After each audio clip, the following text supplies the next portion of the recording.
somebody wanted to know about diabetic papillopathy.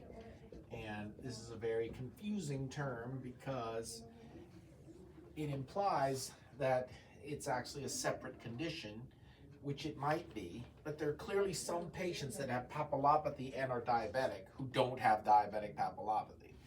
And so the combination of diabetes plus papillopathy may or may not be diabetic papillopathy.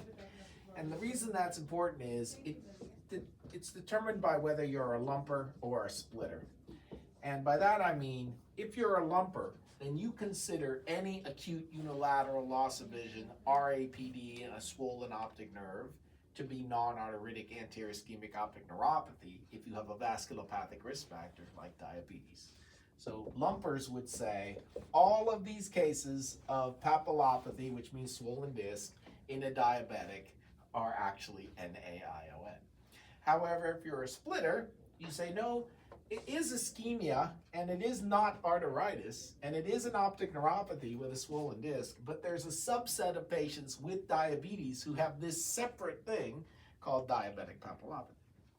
And so if you're a splitter, diabetic papillopathy looks superficially like NAION. However, the further away you are from non-arteritic anterior ischemic optic neuropathy of the typical type, the more likely I am going to say, yes, that is diabetic papillopathy. So as opposed to NAION, which is unilateral, it can be bilateral but sequential, but it normally doesn't present bilateral and simultaneous. If you have bilateral disc edema and you're a diabetic, I'm more likely to accept that as diabetic papillopathy. In addition, NAION usually causes vision loss.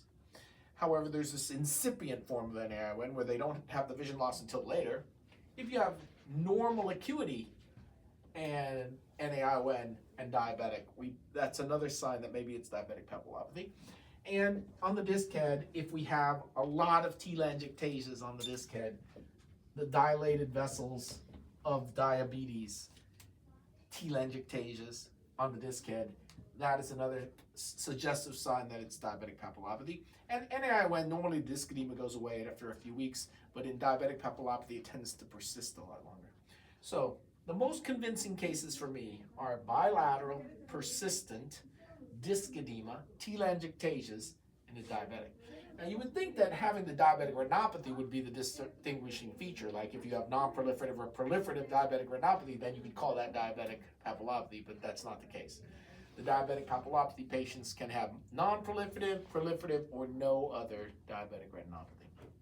And so you have to decide for yourself whether you're going to be a lumper. All these cases are just ischemic optic neuropathy of the non-arteritic type, or a splitter, a separate subtype of ischemia of the optic nerve, and you have diabetes as the risk factor, and I prefer to reserve the term for bilateral, slow to resolve, normal or near normal acuity, and marked telangiectasias. That's the strongest case for diabetic papillopathy. All the other ones, if it's close enough to NAION, I just call those NAION and a diabetic. So the bottom line is I'm both a lumper and a splitter when it comes to diabetic papillopathy.